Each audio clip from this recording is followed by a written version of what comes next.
Manual versus automated testing. So in this case, in this particular session, we're going to discuss that where this manual testing is applicable and what are the limitations of manual testing and where this automated testing will be coming in the role.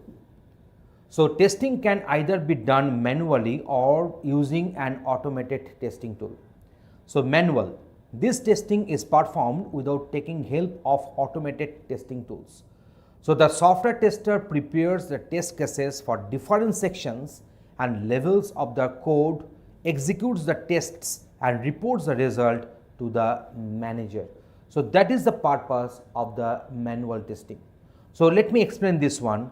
Here we are having this particular software tester will prepare some test cases on which the this particular program will be running, and these test cases will be written on different sections of the program and the levels of the code, and when this particular program will be executing on these tests, the result which will be obtained, that will be reported to the manager. Next one is the manual testing. So manual testing is time and resource consuming. The tester needs to confirm whether or not right test cases are used. So obviously, depending upon the test cases, whatever will be developed by the respective manual tester, depending upon the test cases, the reports will get generated. So whether these test cases are covering all the aspects, whether these test cases are right to get tested for the testing purpose, should be used for the testing purpose, so that is a big question mark there. So major portion of the testing involves the manual testing. So now let us go for the automation testing. This testing is a testing procedure done with aid of automated testing tools. The limitations with manual testing can be overcome using this automated testing tool. Here we have mentioned one of the limitations of manual testing, because the testing result and testing performances will be mostly depending on the test cases which will be prepared for this manual testing. But that sort of problems may be overcome in case of automated testing.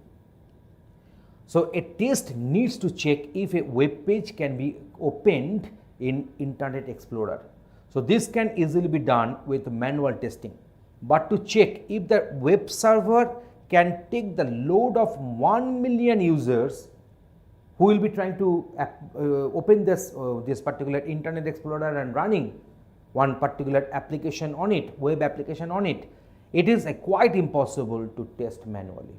So in those cases, whenever we are having 1 million or more than users who will be accessing the respective website to open their web pages in say certain web browser, let it be Internet Explorer or some other browsers, so that sort of tests is very difficult to get conducted in the manual mode.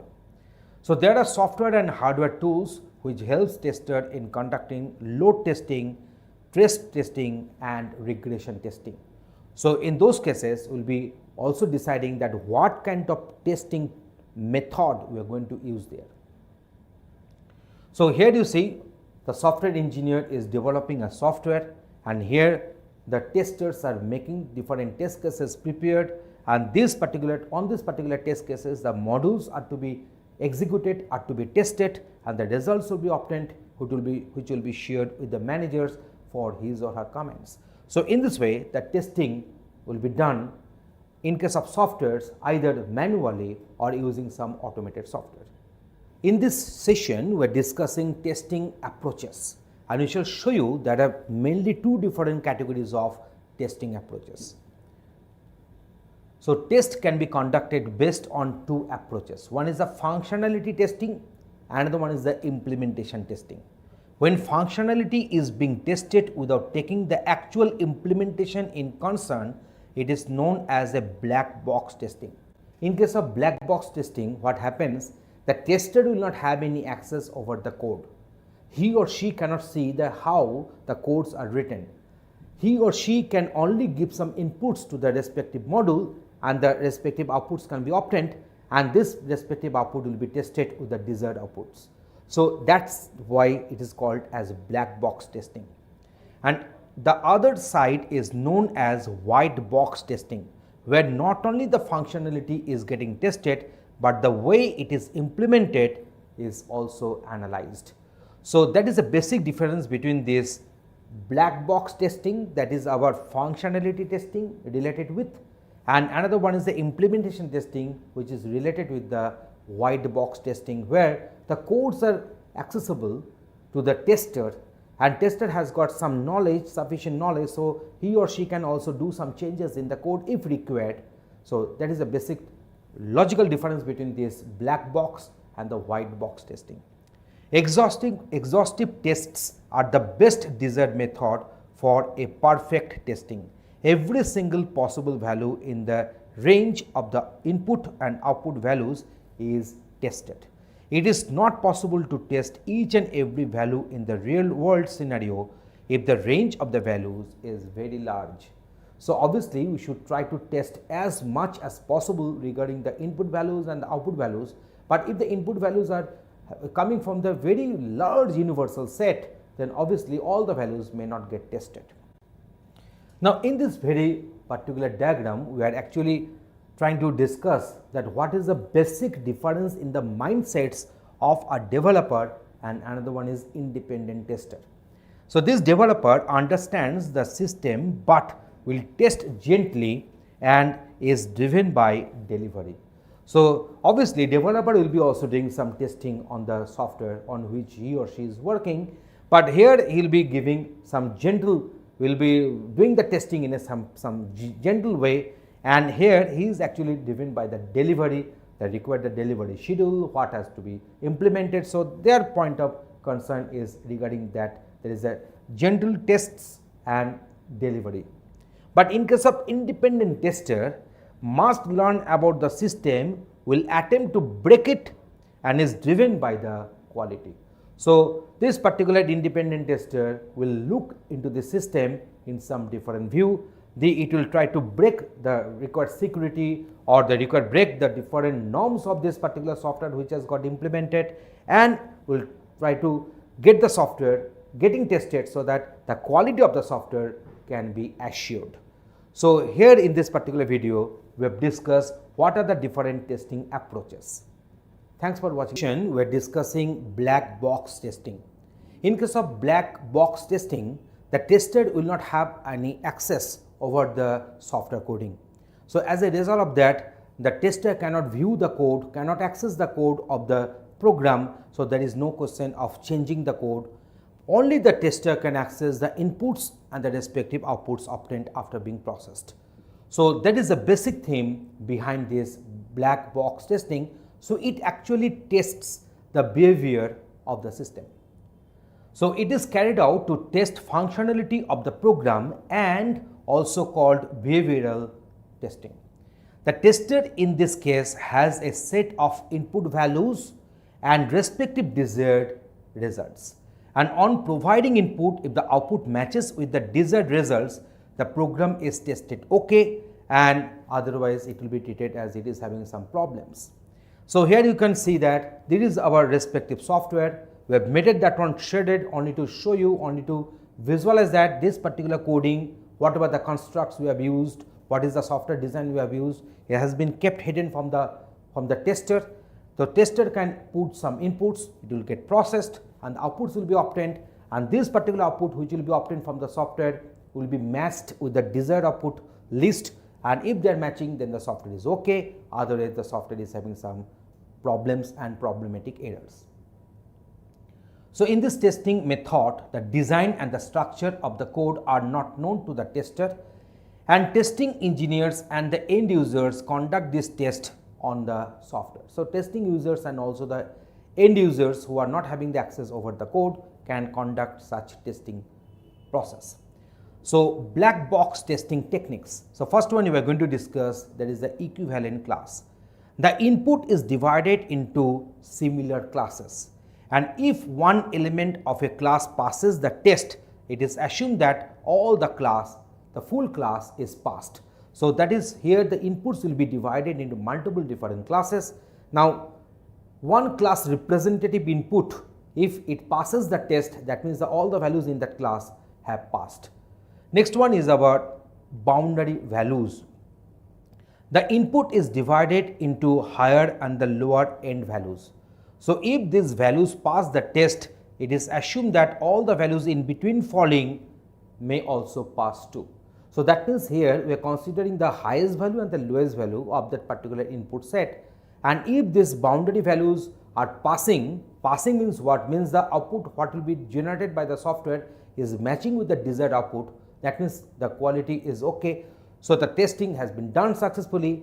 Then we can assume that all the values which will be falling in between these higher and the lower limit values, so for them also the testing will be okay for us. Next one is about cause and effect graphing. In both previous methods, only one input value at a time is getting tested. So cause means input, effect means output, is a testing technique where combinations of input values are tested in a systematic way. So here combination of certain input values will be given and accordingly the system will be tested. But in the earlier cases, we are considering that one of the values from the class, so values which are the lower and upper limits of the input values, so they are only getting tested, not the all values. But here you can see we are having the combination of multiple input values and the system will be tested on them. So the next one is our pair-wise testing. The behavior of software depends on multiple parameters. So in pair-wise testing, the multiple parameters are tested pair-wise for their different values. So a particular module may be having multiple inputs. So in case of pair-wise testing, we shall do the multiple pair-wise inputs will be given to the software and the outputs will be verified. Next one is about state-based testing. The system changes state on provision of input. So these systems are tested based on the states and the input. We know that whenever inputs will be given, we are having some conditions, we are having some branching instructions will be there. So the condition may be true, the condition may be false. When the condition will be true, then system will be going to a separate different state. When the condition will be false, then also the system will be going for different state. So as a result of that, depending upon the inputs, the state of the system is getting changed. So now what will happen in case of state-based testing? We shall do the testing on this particular system at its different states. So in this way, we have discussed what is the black box testing, what are the different merits and demerits, and what are the different types of this kind of testing can be carried out. Thanks for watching this. We are discussing white box testing. In the earlier video, we discussed black box testing where tester was not having the access over the code. But in case of white box testing, the tester can also see the code, can access the code. If required, they can also change the code. So it is conducted to test program and its implementation in order to improve code efficiency or the respective structure of the code. So it is also known as structural testing. So that's why here in this particular testing, we are not only concentrating the inputs given and the outputs obtained, whether these outputs are too much precise according to the user's requirement. Not only that, also here we are trying to improve the efficiency of the code and the structure of the code when it is required. So it is also known as structural testing. So in this testing method, the design and the structure of the code are known to be to the tester. So this particular case, as I told you earlier, the tester is having the access and must be knowing the respective design of the code and the structure of the code. Programmers of the code conduct this test on the code. So here you see we are getting the detailing of this code, and this is the input and outputs are obtained. Now let us discuss the different aspects of this white box testing. So it can be categorized in two heads. One is the control flow testing. So the purpose of the control flow testing is to set up test cases which covers all the statements and the branch conditions. We know that in our program we will be having multiple different conditions are there, branch conditions will be there. So we should have to do that, we should have to write the test cases in such a way that all the statements must get execution. Not all the statements cannot get execution at one time, but in different time all the statements should get executed, and these branch conditions should be tested for the true and also for the false. So the branch conditions are tested for both being true and the false, so that all the statements can be covered. The next one is the data flow testing. This testing technique emphasizes to cover all the data variables included in the program. So, here we are considering not the statements and instructions, but all the variables. So, it tests whether the variables were declared and defined and whether they were used or changed. So, these are the tests to be done on the variables defined in the program in our data flow testing. So, in this way we have discussed on this white box testing techniques. Thanks for watching this important topic, that is testing levels. So, testing itself may be defined at various levels of SDLC. It is not like that at the end of the development process then only the testing phase will be beginning. At the different SDLC phases we can go for the respective testing which is applicable. So, it is better to go the development and the testing process simultaneously. So, the testing process runs parallel to the software development, and before jumping to the next stage, a stage should be tested and validated and respectively verified. And if you find that yes, everything is okay, then you shall go for the next phase of the SDLC. So, testing separately is done just to make sure that there are no hidden bugs and issues left in the software. So, software is tested on various levels. So, here we are having the list of these levels. So, unit testing, integration testing, system testing. System testing is having functionality testing, performance testing, security and portability testing. We are having the acceptance testing, that is we are having two variations here, one is the alpha testing, another one is the beta testing, and then we are having the regression testing. So, let me discuss all of them in this particular sequence.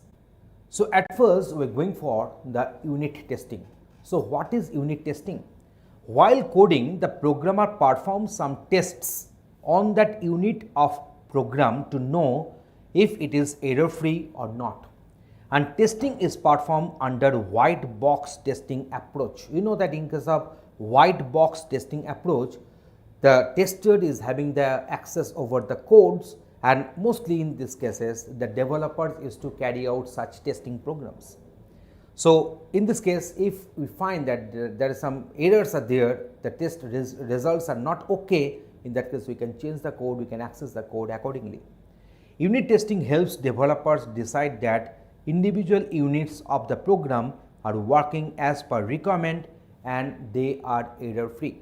So, that is the purpose of the unit testing. So, here we will be selecting each and every module or the unit of the program, and then we shall go on or carry on testing on each one of them to check whether they are independently working well, error free or not. So, in case of unit testing, what will happen? Here we are having the list of test cases, and this is the module to be tested. So, these test cases, on these test cases, this module will be executing, and what are the features we are going to test?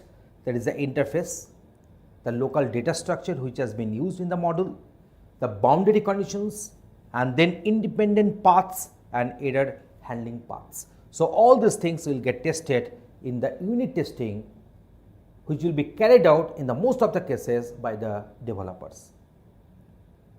Next one is our integration testing. So, even if the units of softwares are working fine individually, there is a need to find out if the units, if integrated together, would also work without errors or not.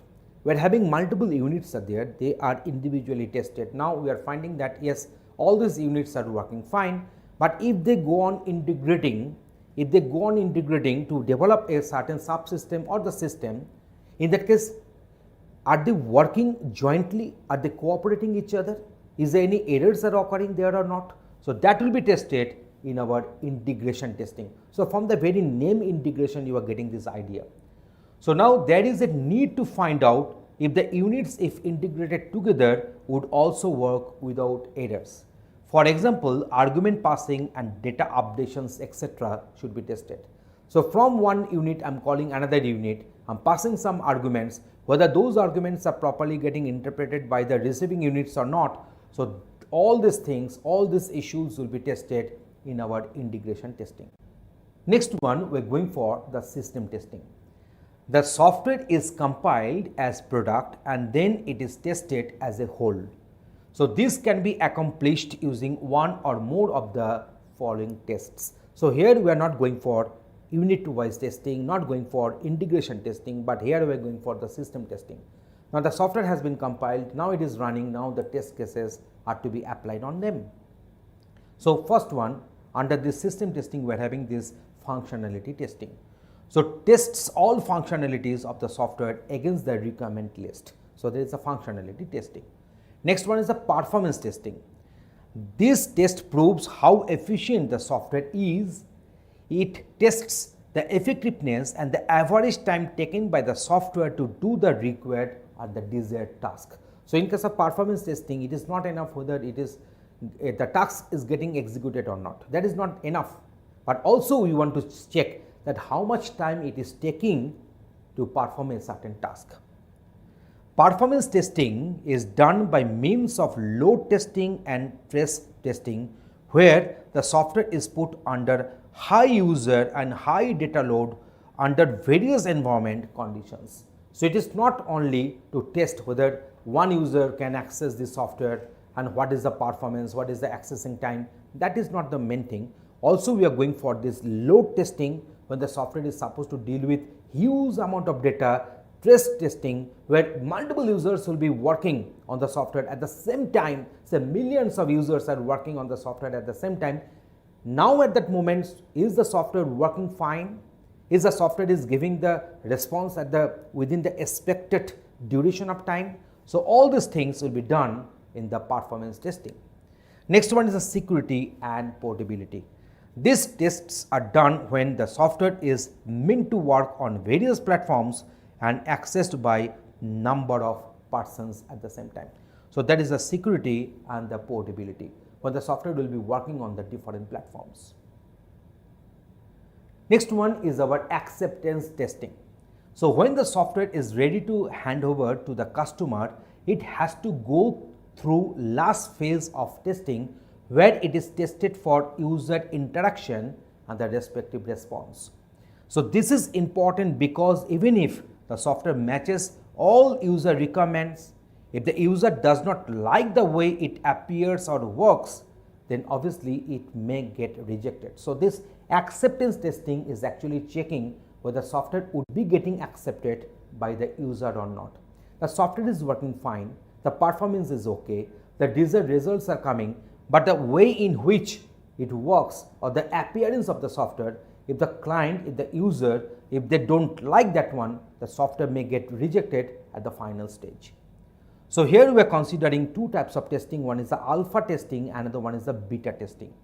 The team of developers themselves perform alpha testing by using the system as if it is being used in work environment. So now we shall make one environment within the developer's site. So we shall check that if this particular software is being used in the work environment, then what is the feedback? They try to find out how users would react to some actions in the software and how the system should respond to the respective inputs. So they are making one environment, some working environment where this particular software will be tested by the respective users. But remember this one, in case of alpha testing, the testing will be done at the developer site. So that is very important, and that is causing the difference between this alpha testing and beta testing. In case of beta testing, after the user is tested internally, it is handed over to the user to use it under their production environment, and only for the testing purpose, not for the real life use, but for the testing purpose. This is not as yet the delivered product, so developers expect that user at this stage will bring minute problems which were skipped to attend. So now here this testing will be done at the customer site, at the user site. So there this particular software will be given for their respective testing purpose only, and they will be using this one in the production environment. And whatever the feedbacks we are going to get, so that will be analyzed and accordingly the actions will be taken. We are having this regression testing. So whenever a software product is updated with some new code, features or functionalities, it is tested thoroughly to detect if there is any negative impact of the added code, and this is known as regression testing. So whenever we add some new code, whenever we are adding some new features or functionality, and then the software will be tested thoroughly that after addition of this new code, after addition of these new features and functionality, whether the software is working fine, it is getting accepted by the users or not. So that is the testing. Whatever we are going to do is known as the regression testing. Now let us go for this particular diagram which I have made for you, and in this diagram I am trying to show you that testing activities can have this sort of different categories. For each one of them I have gone for the respective subcategories. So you can remember this picture. If you can remember this one, then if you can produce this one in your exam copy, then obviously that will be good enough for you. So in this way we have discussed in this video that what are the different testing levels that are possible and when to apply which one. Thanks for watching this video.